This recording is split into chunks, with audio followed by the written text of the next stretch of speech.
L'erreur que l'on fait toutes dans nos relations amoureuses et qui nous joue des tours.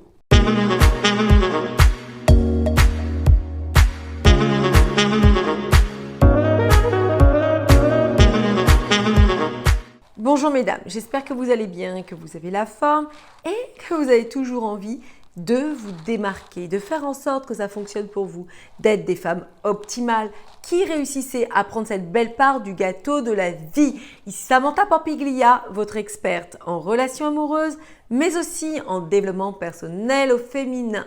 Mesdames, je fais mon maximum pour que vous puissiez avoir des éléments concrets qui vous permettent justement de changer les choses une bonne fois pour toutes, de vous permettre justement d'avoir ce rêve accessible, un rêve d'épanouissement, de bonheur, le fait d'être une femme justement qui a tout ce qu'elle désire dans sa vie.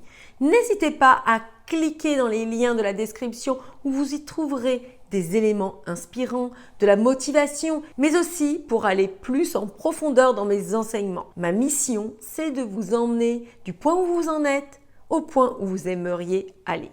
Sans plus tarder, rentrons dans le vif du sujet. Dans cette nouvelle vidéo, je vais vous partager l'histoire de 3 de mes étudiantes qui ont eu des chemins différents, mais toutes 3 se sont fait prendre au piège. Qu'est-ce que je veux dire par là? Tout en tant que femme, lorsque l'on aime un homme, on veut lui faire plaisir. On veut donner, on veut faire en sorte que ça fonctionne bien. Et qu'est-ce qui se passe? On a ce désir ardent d'être proche de lui, d'être aux petits soins pour lui et surtout de répondre à toutes ses demandes, à toutes ses requêtes. Non pas que vous ne devez pas faire plaisir à l'autre et répondre à ses attentes, mais pas dans n'importe quelle situation. Mon premier exemple est celui de Myriam qui vivait une idylle avec un homme, mais ils n'habitaient pas encore ensemble en fait, ils se voyaient que les week-ends. Et le week-end venant, il ne pouvait pas être disponible et du coup, qu'est-ce qu'elle s'est dit? Elle s'est dit, je vais en profiter. Je vais en profiter pour me faire un week-end entre copines. On va faire un spa, on va manger au restaurant, peut-être que le soir on ira au ciné. Bref, elle était hyper contente tout de même si elle ne voyait pas son chéri, de pouvoir passer du temps avec ses amis. Et puis au dernier moment, il la rappelle et lui dit qu'en fait, il va pouvoir être disponible. Elle était un peu interloquée, mais elle s'est dit ce serait trop dommage de ne pas passer du temps avec lui, puisqu'en soi, c'est quand même ma priorité. Il faut que je puisse être disponible pour lui, pour qu'on passe des moments ensemble, pour que ça puisse fédérer notre relation, etc., etc. Donc, qu'est-ce qu'elle a fait? Elle a annulé son week-end avec ses amis. Et puis lui, au dernier moment, il s'est senti malade, pas très en forme et il a décommandé. Qu'est-ce qui s'est passé pour Myriam? Elle se sentit très frustrée. Non seulement pour avoir annulé sa journée où elle se faisait quand même une joie de voir ses amis, du fait que lui ne veuille pas la voir alors qu'il était disponible et qu'il ne fasse pas l'effort de le faire, du fait elle s'en voulait aussi un peu de cette situation et elle avait une certaine amertume par rapport à cette situation. Deuxième exemple, c'est Angie qui commence une vie de couple avec son nouveau chéri. Et elle, avant de le rencontrer, habituellement, qu'est-ce qu'elle faisait? C'est que tous les dimanches matins, elle partait courir avec ses copines. Et elle adorait ce rituel parce que non seulement ça lui permettait de faire du sport, et en plus après, elle s'arrêtait à une terrasse, prendre un petit déjeuner. Et c'était vraiment un moment de détente qu'elle attendait avec impatience dans sa semaine. Et lorsqu'elle a commencé à vivre justement conjointement avec son chéri, eh bien, les dimanches matins, lui a commencé à lui dire c'est trop dommage que tu ailles avec tes amis, on pourrait passer du temps ensemble, on pourrait faire la grasse matinée ensemble, ce serait vraiment trop cool.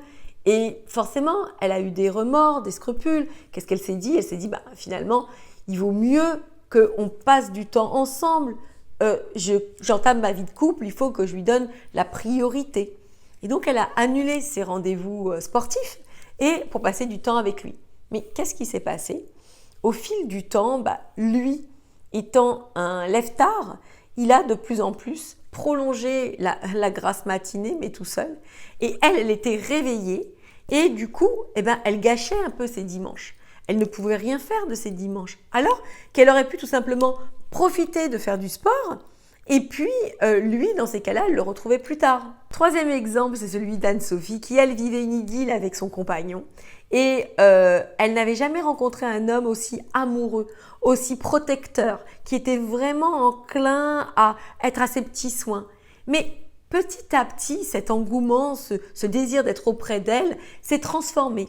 Il lui faisait des demandes du genre « Tiens, ce serait tellement bien si tu portais plutôt des jupes. J'aime bien te voir en jupe. » Et puis bien sûr, distiller un peu comme ça au compte-gouttes. Il lui demandait aussi de faire des mèches. Ce serait tellement mieux si elle était blonde.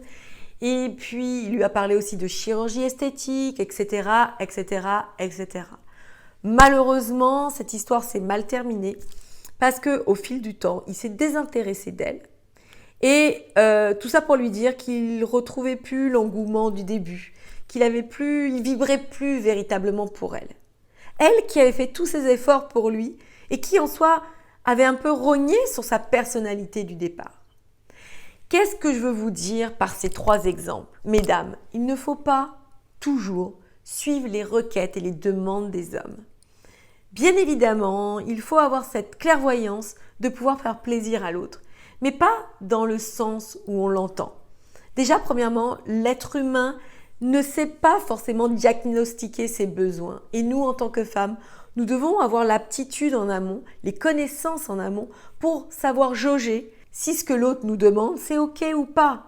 Si cela ne va pas nous faire perdre notre personnalité, faire perdre notre liberté ou notre indépendance.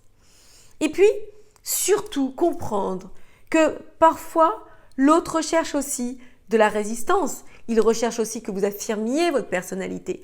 Et c'est par un moyen un peu détourné qu'il évoque tout ça. Donc, ce message à travers cette vidéo, c'est que mesdames, gardez votre individualité, votre personnalité. Plus vous serez alignées avec celle que vous êtes réellement, sans avoir à agir à travers vos insécurités, vos peurs et vos manquements, ou à travers un désir uniquement destiné à faire plaisir à l'autre, tout ceci ne vous amènera pas à la réussite. Sachez garder le cap, sachez être maîtresse de la situation et vous verrez à quel point cet homme, en l'occurrence, sera subjugué par vous et aura envie de s'investir plus avec vous. Voilà mesdames, cette vidéo est terminée. N'hésitez pas à me faire part de vos retours dans les commentaires. Je me fais un plaisir toujours de vous lire et de vous répondre. Je vous dis à très vite pour la suite de nos aventures. Prenez soin de vous, je vous adore. Portez-vous bien. Ciao!